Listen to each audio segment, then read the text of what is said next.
Hey everybody, it's Romania Black. We're on episode 4 of Skate the Infinity, Adam the Matador of Love. And I didn't get a chance to talk. I forgot about it in the moment during the reaction, and then afterwards I was so obsessed with talking about Ricky's reaction to Adam's words that I kind of forgot about it. But Adam, so far as an antagonist, I wanted to comment on it in the moment, but we see him in front of all of these television screens, and it's very apparent that he is a micromanager. Like, he wants to be in control of the situation. And it's so intriguing to me because he has all the TV monitors, he can change the channel, he can zero in this case he's zeroing in on Longa, and he wants to control everything, and it makes sense because he's a businessman, so as a person that owns a business, of course he would want to micromanage. That makes sense. But what's interesting is that it kind of flies in the face of everything that Reki establishes in episode 2 is what skateboarding is about. Because Reki tells Longa, he's like, skateboarding is about freedom and it's about infinite possibilities. You can skate anywhere. You can do anything. If you don't want to do an ollie, you don't have to. But if you're going to be a good skater, it opens up all these possibilities where it's not just a board that moves, it's a board that flies. Reki's whole philosophy about skateboarding, Adam is a direct contradiction of it. And his idea of being able to control the situation, like he set up Mia to bring Longa to the skate park. He instantly dropped Mia the moment that he lost to Longa and was like, you can do this, you can't do that, and giving Mia these absolutes like, well, now that you've lost, you don't have any friends. And Reki's like, hold the phone. So I like this establishment of Reki and Adam being complete foils of each other, complete opposites.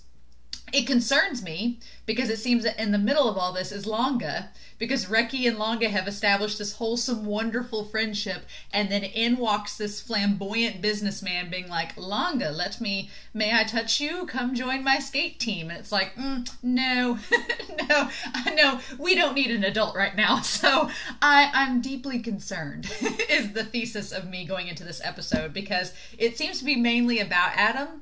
I don't know, last episode was establishing Mia as a character, so I feel like, though, even though this episode is titled after Adam, he's our main antagonist, so I feel like we're not gonna get all of his backstory yet. He seems like one of those characters that it's gonna build up the whole season to figure him out. That's usually the formula with stuff like this, so I don't know. I'm curious, but I love Reki because of his spirit, his optimism, and his go-to attitude and his innovation. But Reki is not an amazing skater. He's just not. He's good, don't get me wrong, but he's not a prodigy like Mia and Longa. And so that worries me, because if Adam is supposedly as good as he says he is, I can either see Adam beating him or Adam's going to cheat. And Reki's not a cheater, and so that's just going to go over badly. So, I don't know. We're starting the angst, aren't we? We've had 3 amazingly wholesome episodes that were wonderful, and now I'm like, okay, show, you've given us this wonderful setup, and now you're like, it's time for pain. I'm like, I'm not ready for that. But yeah, Matador of Love. He definitely has the Matador theme with the horns and the bull horns on the skateboard, which seems like it would not be, seems like a stylistic choice, but it's kind of like in The Incredibles when, the woman Edna is like, no capes. Like, it seems like a bad choice, conventionally wise. But I've rambled enough. We're gonna start this episode, so I hope y'all enjoy. I love this series, and I'm like, Adam, don't. I was real excited about you as the antagonist when we started this series. You gonna make me eat those words? I hope not. But we're gonna start episode 4 of Skate the Infinity here in 5, 4, 3, 2, 1, let's go.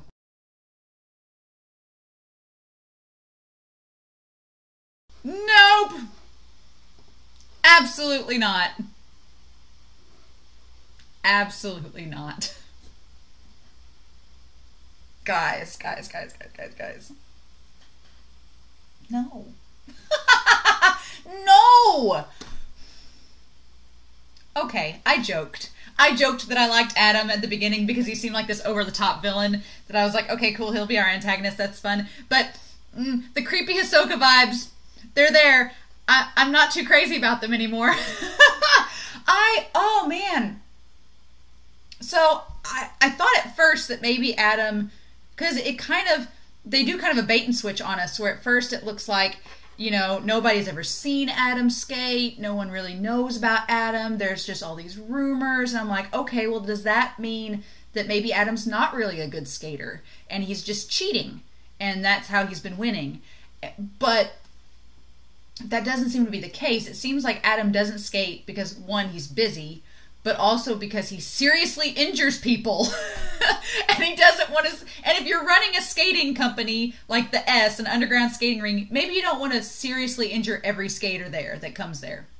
I don't know. So there's a lot with his character that, oh man, so he wants to skate against Longa. But I'm like, you just really hurt Reki. Ugh. And Reki didn't want Longa to get hurt. So I hope, it looked in the preview like Reki was still there, so maybe they just bandaged up his head. But, okay, so Joe and Cherry know Adam, I'm assuming from their high school days, because they talked about high school, being in high school together. And they were the founding members of the S. So I'm wondering, clearly were they all acquaintances, friends, something at some point? And then stuff happened? Because Cherry says he's had an argument or a grudge to settle with Adam for the last 7 years, and Joe went in on it too. And Joe's like, you don't need to mess with Adam because he's a scary skater. He's dangerous and he hurts people. So he's kind of violent. So it's like, I'm thinking like American Psycho with Christian Bale. That's what I thought of during this episode. I'm like, it's kind of like that. Like Adam comes across as super flamboyant and has all these flowery words and all this, like he's just this lip service. And under the surface of it, he's actually quite violent and kind of scary. And there's a lot of tension there with him, like in the micromanaging where he connects with Joe, where he's talking about the food and keeping everything pressurized and perfect, with the smoking, like, So I'm wondering if Cherry and Joe are going to challenge him after him and Longa go the next route, or how that's going. It's longer than 15 minutes, like he told the one black-haired guy that he's with, his butler. And that's interesting too. So the butler, or the guy that is his personal secretary or follows him around, it seems like he's a secretary because he like schedules his appointments, schedules his flights, schedules things for him. He likes Adam, right? Because I'm sorry, show, you're not subtle. When his aunt, so I find it interesting that Adam, he's Inosuke, his last name is Shindo. He's from the Shindo family, and he has 3 aunts. And the 3 aunts are talking about, I guess his father's passed away, and he's the one that's inheriting the family business, the family company, and he goes and gives all these lectures and these talks, which would make sense because Adam is very good with words. He's a very good communicator, so of course he'd be able to give a sales pitch and be all flowery and flourishing in his language. That makes perfect sense. But when the aunts are like, oh, when are you going to settle down and find a wife? And it cuts straight to the black-haired guy, it's like, okay, you're not fooling us, show. The black-haired guy clearly has a thing for you, Adam. Which makes it really sad, because when he's like telling Adam, he's like, hey, don't take too long, you got stuff you got to do tomorrow, you got a lecture. And Adam calls him a dog. He's like, you're just a dog. It's like, dude, read between the lines. This guy clearly has a thing for you. I don't know why, but he does. I don't know why he likes you, but it's very clear that he likes you because he's helping you. And he's by your side constantly. It's like, can you not see what's right in front of you? Apparently not. He's very nearsighted and focused in on Longa. And I love the idea that Reki establishes, like, I hate guys like them, because Reki is very genuine. Reki thinks what he says, what he thinks. And he's very genuine and open-hearted. He wears his heart on his sleeve. His emotions are all right there for you. And there's no manipulation. There's no shadiness. It's all very genuine and authentic. And Adam is the exact opposite. It's all a very manufactured persona. Even the idea of him being the matador of love, like the idea of love. Like, is it really love, Adam, that you're exhibiting here? Or is it something that's, what you perceive as love, but is very controlling and kind of messed up? But oh my gosh, that's so crazy. So there's all of that going on, and then Joe and Cherry, them both wanting to face off against Adam as well to settle this grudge. And I like the fact that Joe seems kind of attached to Reki. Like, Joe and Reki seem very similar. They're kind of kindred spirits. Joe seems like a very instinctual guy. He acts on his instincts. He's not cold and calculating like Cherry. He just goes with the flow, kind of like Reki, and wears his heart on his sleeve. So I can see them both kind of bonding, him and Reki, because they're very similar characters. And Cherry seems to take a liking for Longa, like in the first episode, so I wonder if him and Longa will bond too. I'm getting a lot of Given vibes here, where we have like Kaji, where we have like Haji and Haruki, and then we have like Uenoyama and Mafiyu. I'm getting the two pairs vibes, right? And so is Adam Ugetsu. I don't know. No, not really. But Adam, oh my gosh, no. This episode was crazy. Also, more things to talk about. Mia. I like the idea that Mia's kind of trying to like train Reki up to get him, you know, on board with facing Adam. I'm sorry, but the product placement in this episode was absolutely perfect.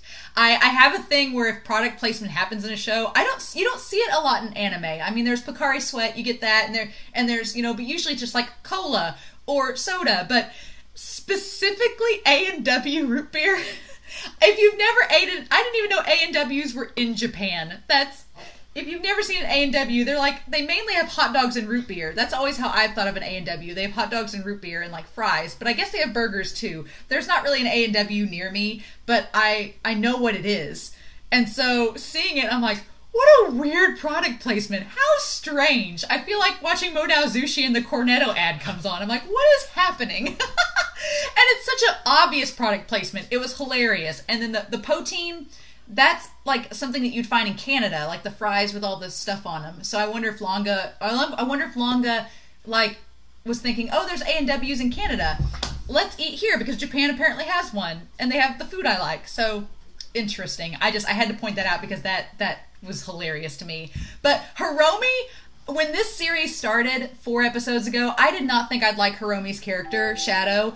I thought I'd be like, oh, Shadow, really? Oh, he's going to be this, like, over-the-top, cheesy antagonist like Adam. I freaking love Hiromi. I love Shadow. He's this, like, such a cute little shop worker, and he clearly has a thing for the manager, because he's like, she's like, oh, thank goodness that you... Because Hiromi's a big guy, so it makes sense that she's like, oh, thank goodness you're here after hours, that you helped me lock up. Like, I feel safe with you around, which I would too. Hiromi seems pretty harmless, but he's like, would be there to protect you.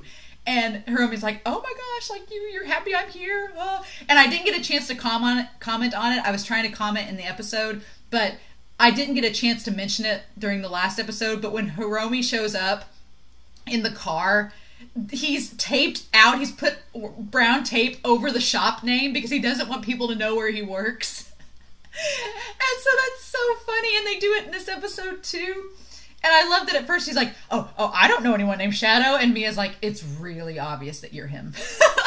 Like it's poking fun when they did the Sailor Moon reference in episode 2. It's like, you're not fooling anyone just because you have makeup on. We still know what your face looks like. And so it's like, and Mia's like, I just wear a hoodie. Like, people know who I am. So it's like, oh my gosh. I love that they try to have these personas as skateboarders, but it's so obvious who they are. With the exception of Adam. I feel like I want to know where Adam gets his hair products to make his hair that volumized, because I want it. Because his hair is like so slicked back and everything when he's in his business persona, and then he like combs it out and it's this beautiful like feathered mess. I'm like, what conditioner are you using? Maybe he's born with it. Maybe it's anime. This episode was so good, but I was like so on edge the whole time because I didn't want... You knew Adam was going to win, but you didn't want him to, and that ending where it just like back and forth parallel between Reki and him was like just crazy, guys. Just crazy.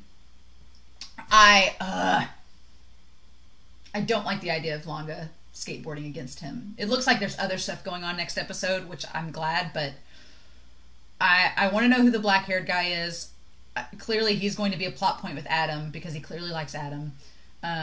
I want to know more about the foundation of the S, about the skateboarding underground club. I want to know more about Adam's relationship with Joe and Cherry, how that all fits in. Reki and Longa's friendship, like when Longa's like, it doesn't matter whether Reki wins or lose. He just wants to battle him because it's like his pride. His pride is on the line and he wants to face Adam to prove a point. And I'm like, Longa gets you, Reki. Like, just, and by the way, Joe's shirt, the orange and white shirt, the fashion in this show is on point and I love it. But yeah, guys, this episode was so good. So good. This show has been 10 for 10 for me so far. It's meeting all the requirements, but I'm seeing the angst start to slowly filter in. It's like slowly coming in, and I don't like it. I'm like, I want this to stay wholesome and happy, and Adam, you're just going to throw a wrench in all of this, aren't you? But also getting kind of like Tamaki vibes from like Ouran High School Host Club with Adam, like with the whole tea party and everything. It was very British seeming, which is interesting, but that's just me rambling my thoughts and observations. Adam intrigues me a lot, but he creeps me out to no end, especially after this episode. I'm like, ew, you're like kind of fake and dangerous, and I don't like it. But I want to know more. So,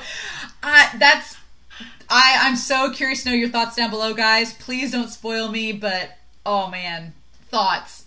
Many, many thoughts. I like the Matador theme with Adam because it's like a matador is a bullfighter, but in this case it's kind of deceiving because Adam is the bull.